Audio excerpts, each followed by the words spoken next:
তিনি সারা রাত্র নিজের পেরেশানির চেয়ে বেশি পেরেশানি ছিলেন রাসূলকে নিয়ে। তিনি রাসূলের চাদর গায়ে দিয়ে এবং তার বিছানায় তারই বিছানায় তিনি ছিলেন, নিজের প্রাণকে তিনি ইসলামের জন্য হত্যার সামনে বিলিয়ে দিয়েছেন। আমি কোনোদিন নেতৃত্ব লোভ করি নাই, নেতৃত্বের লালসা আমার কোনো দিনও আসে নাই, কিন্তু ওই দিন এসেছিল এবং বললেন যে তোমাকে পতাকা দেওয়া হলো, তোমার হাতে বিজয় হবে এবং তুমি গিয়ে আল্লাহর নামে যুদ্ধ শুরু করবে। তার জন্ম কাবা ঘরের মধ্যে এবং 3 দিন পর্যন্ত কাবা ঘরের ভিতরে তিনি ছিলেন। একজন হলেন খালেক, তিনি সবকিছুর স্রষ্টা, আর একজন মাখলুক, তিনি সৃষ্টি।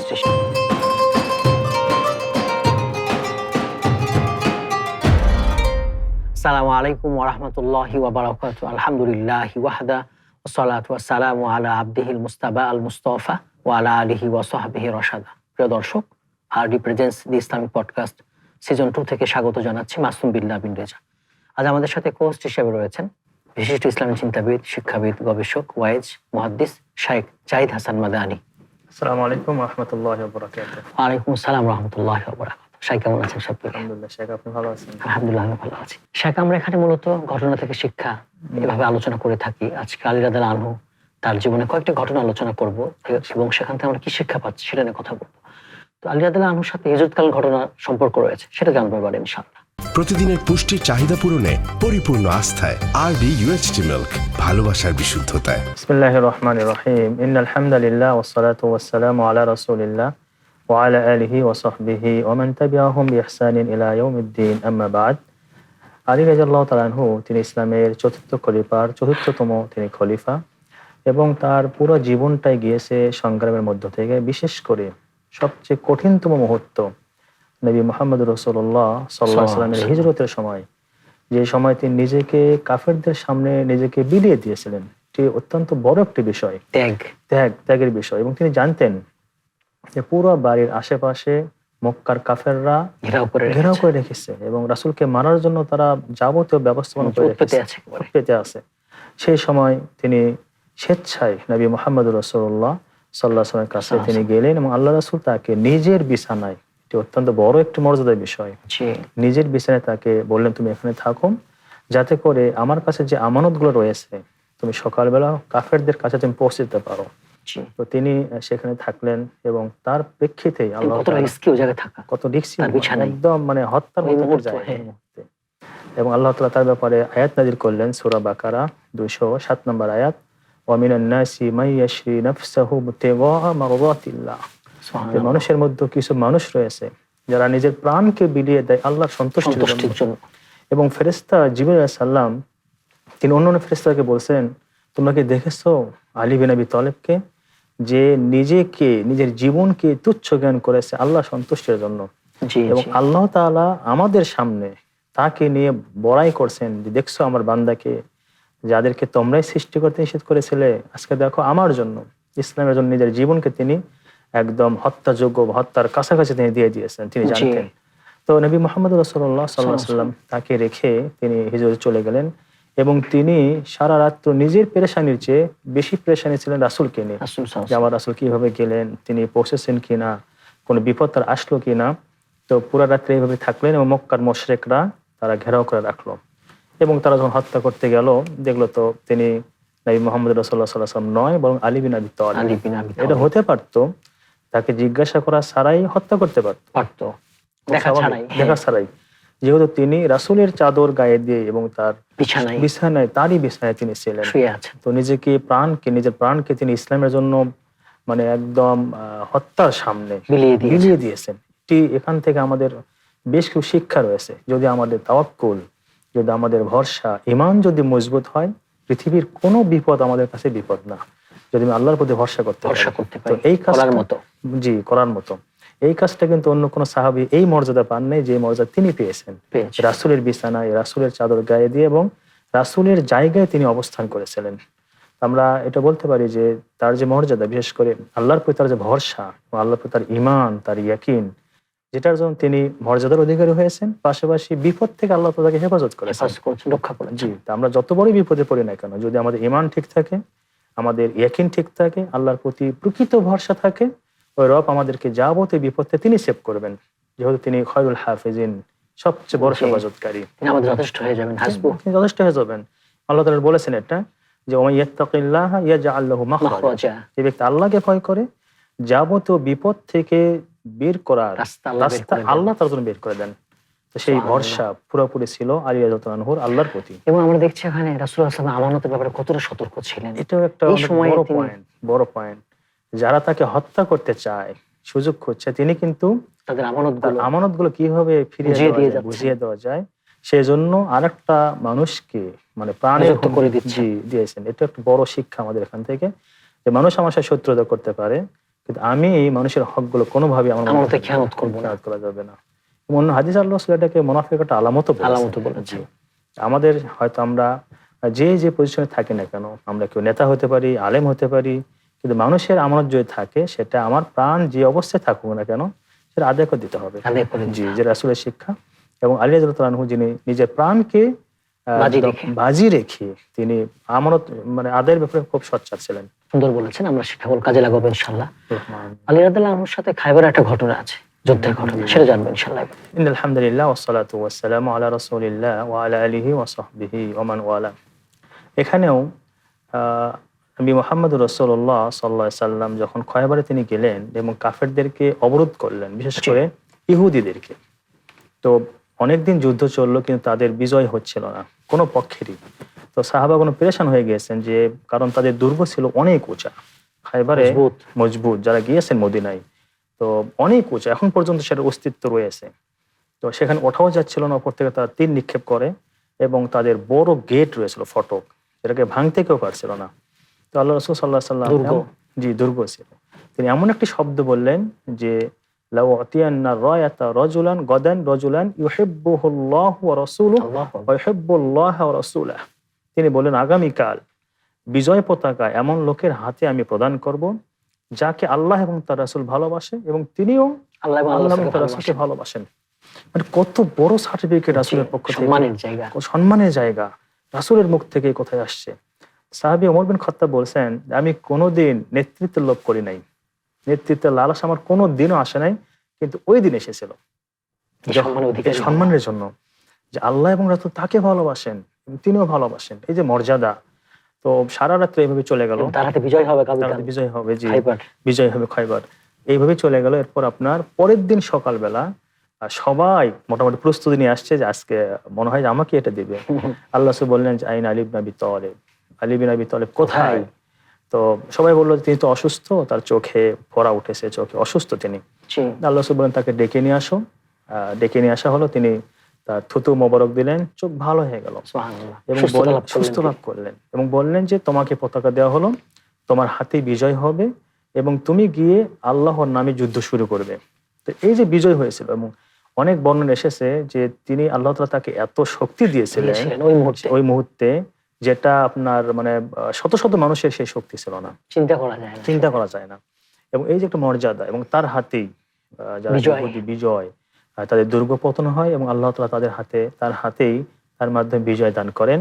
এখানে সবচেয়ে শিক্ষণীয় বিষয় সেটি হলো যে আপনি ওই যে সার্টিফিকেট আল্লাহ রাসূল দিয়েছেন, যে আল্লাহ এবং তার রাসূল তাকে ভালোবাসেন, কত বড় একটি সার্টিফাই করেছেন জান্নাতের। জি, আরডি নিয়ে এলো আসল ফ্রুট পাল্প দিয়ে তৈরি আরডি ফ্রুট ড্রিঙ্কস, লিচু আর অরেঞ্জের দুটি অসাধারণ ফ্লেভার। এই জন্য আলী রাদিয়াল্লাহু আনহুর হাতে এটি বিজয় হয়, এবং শেষ পর্যন্ত খায়বার ইহুদিরা তো সেখান থেকে নির্বাসিত হয়, এবং আল্লাহ তাআলা তার মাধ্যমে বিজয় দান করেন। তো এই সার্টিফিকেটটা, অর্থাৎ আল্লাহ এবং তার রাসূল তাকে ভালোবাসেন এবং তিনিও আল্লাহ রাসূলকে ভালোবাসেন, এটা শুধুমাত্র তিনি পেয়েছেন এক জায়গায়। তো আলী রাদিয়াল্লাহু আনহু তিনি এত সম্মানজনক মর্যাদায় ছিলেন, যে যার হাতে আল্লাহ তাআলা খায়বারের বিজয় দান করেছেন, এবং এই যুদ্ধের ময়দানে আল্লাহ তাআলা সাহায্য করেছেন, শক্তি বাড়িয়ে দিয়েছেন, এবং 10 জনের কাজ তিনি একা করেছেন, এবং আল্লাহ তাআলার ভালোবাসার প্রাপ্ত হয়েছেন। এবং অন্য সময় সেটা পসিবল না, অন্য সময় তিনি সেটা পারেন না। জি, অন্য সময় তিনি রাসূলুল্লাহ সাল্লাল্লাহু আলাইহি ওয়াসাল্লাম থুতুর কি গুরুত্ব, জি সুস্থতা দিয়েছে, জি বারাকার মধ্যে রয়েছে। অবশ্যই থুতু সেটা মোবারক ছিল, বরকতময় থুতু ছিল। রাসূলুল্লাহ সাল্লাল্লাহু আলাইহি ওয়াসাল্লাম দেহটাই বরকতময়, জি দেহময় বরকতময়, আর কেউ না। এখন আমরা অনেককে বলে থাকি, এটা একটা পয়েন্ট বলেছেন শাইখ আপনি সুন্দর। সেটা হলো যে এখন কোন ব্যক্তিকে আমরা বরকতময় বা দামাত বারকাতুম যেগুলো আমরা ব্যবহার করি সেগুলো বলতে পারি না।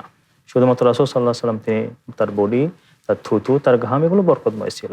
পরবর্তীতে অন্য কোনো সাহাবাকে নিয়ে এগুলো করা হয় নাই। জি হাসান তাহলে সুন্দর বলেছেন। এবার আরেকটা ঘটনা জানবো, তার জন্মটাও বিখ্যাত, সেই ঘটনা জানবো ইনশাআল্লাহ। আলহামদুলিল্লাহ ওয়াসসালাতু ওয়াসসালামু আলা রাসূলিল্লাহ, আম্মা বাদ।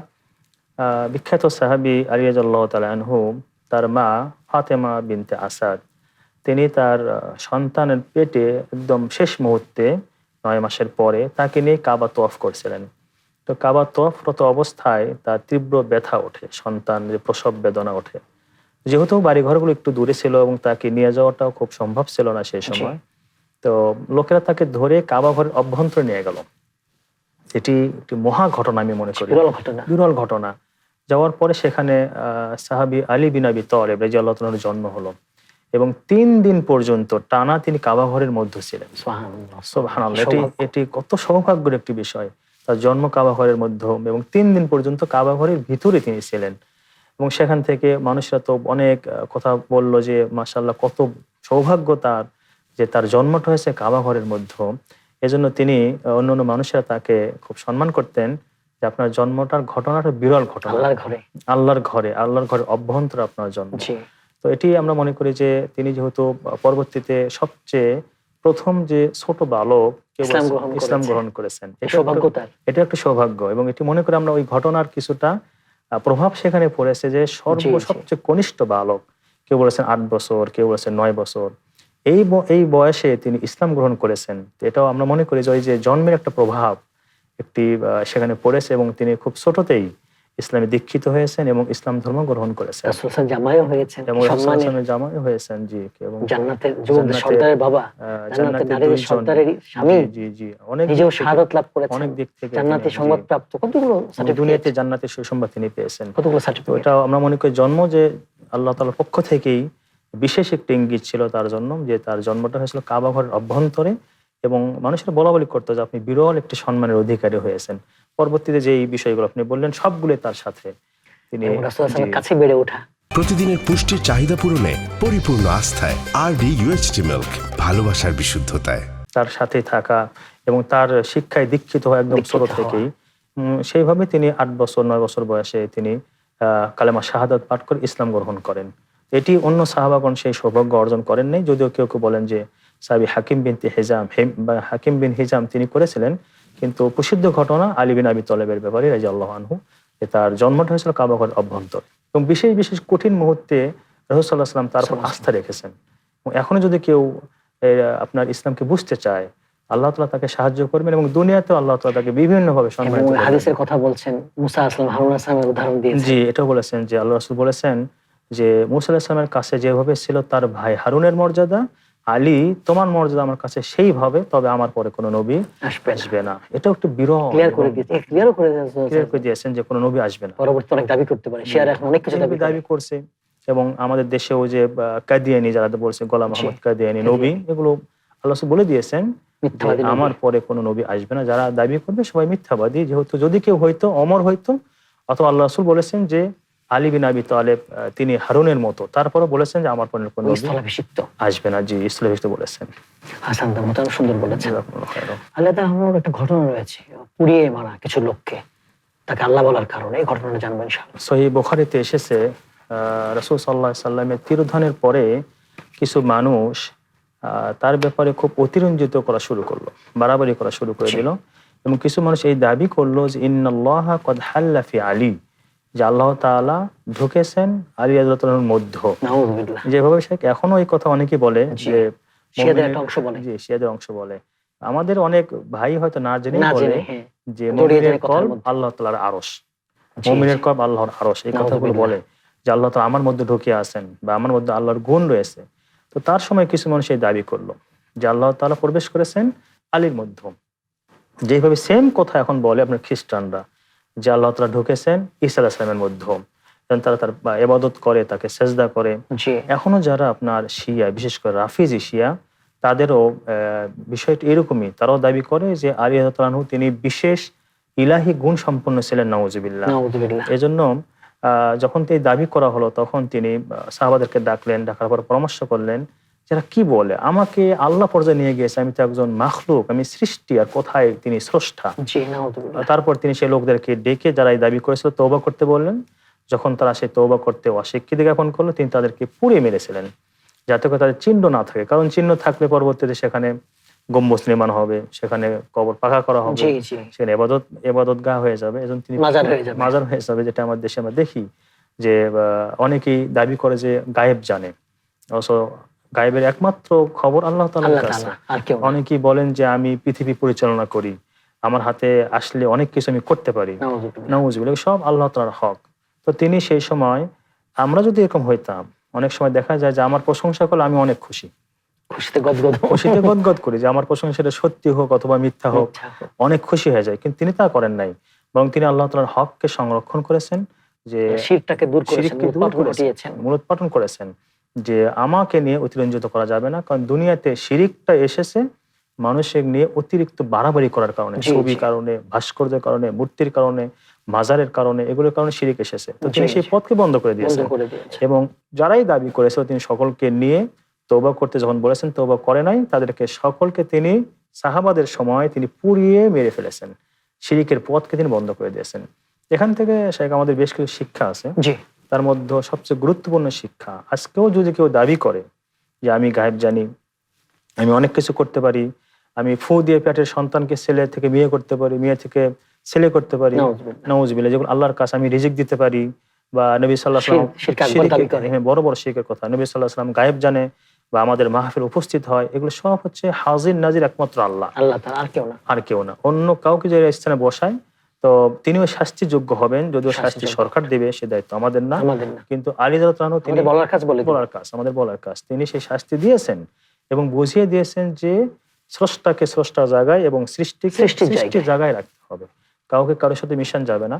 এখানে ছোট্ট একটু বলি শেখ আমি, সেটি হলো যে অনেক সময় দেখি যে একই লাইনে আল্লাহ এবং মুহাম্মদ লেখা হয়, জি এটিও কিন্তু অনেকটা মানে মুহাম্মদ সাল্লাল্লাহু আলাইহি সাল্লামকে আল্লাহর সমপর্যায়ে। সমপর্যায়ে, অনেকে জেনে অনেকে লিখে জেনে অথবা না জেনেও লিখে। না জেনে অনেকে লেখেন। এটিও আমরা করবো না, কারণ একজন হলেন খালেক, তিনি সবকিছুর স্রষ্টা, আর একজন মাখলুক, মাখলুক, তিনি সৃষ্টি। সৃষ্টি। তা আপনি লিখতে পারেন আল্লাহু আকবার, জি আল্লাহর গুণ বিশেষণ, জি, আল্লাহর বিশেষণ। আল্লাহর বিশেষণ। কিন্তু একই সাথে আল্লাহ পাশাপাশি মোহাম্মদ এইভাবে লিখবেন না। জি, আশা এটা করি ভুল। বুঝতে পারছেন, এটা ভুল। জানা অজানা যেটা জি, রাসূল সাল্লাল্লাহু আলাইহি ওয়াসাল্লাম আব্দু ওয়া রাসূলু, জি। আমি আল্লাহর বান্দা এবং রাসূল, তিনি এই পরিচয় তিনি স্বাচ্ছন্দ্য বোধ জি, করেছেন। স্বাচ্ছন্দ্য করেছেন এবং আমরা সেটাই বলবো তাকে। আল্লাহ তাআলা তাকে এই পরিচয় দিয়েছেন বিশেষ বিশেষ জায়গায়, তিনি জি। আল্লাহর গোলাম, আল্লাহর দাস, যার দাসত্ব যত বেশি হবে তিনি তত বেশি আল্লাহর প্রিয় হবেন। প্রিয় হবেন। জি, হাসান শাইখ আমাদের মূল্যবান সময় দিয়েছেন, সুন্দর আলোচনা করেছেন, জাযাকুমুল্লাহ খাইর। আল্লাহ আপনাকে ভালো রাখুন। আমিন। আপনাকে দর্শক, আপনারা এতক্ষণ দেখছিলেন আরডি প্রেজেন্টস দি ইসলামিক পডকাস্ট সিজন 2। আজ আমরা আলী রাদিয়াল্লাহু আনহুর জীবন থেকে কয়েকটা ঘটনা আলোচনা করেছি, তার শিক্ষাগুলোরও কথা বলেছি। এই শিক্ষাগুলো আমরা আমাদের জীবনে বাস্তবায়ন করব। আল্লাহ তাআলা আমাদের তৌফিক দান করুন, আমিন। আসসালামু আলাইকুম ওয়া রাহমাতুল্লাহি ওয়া বারাকাতুহু।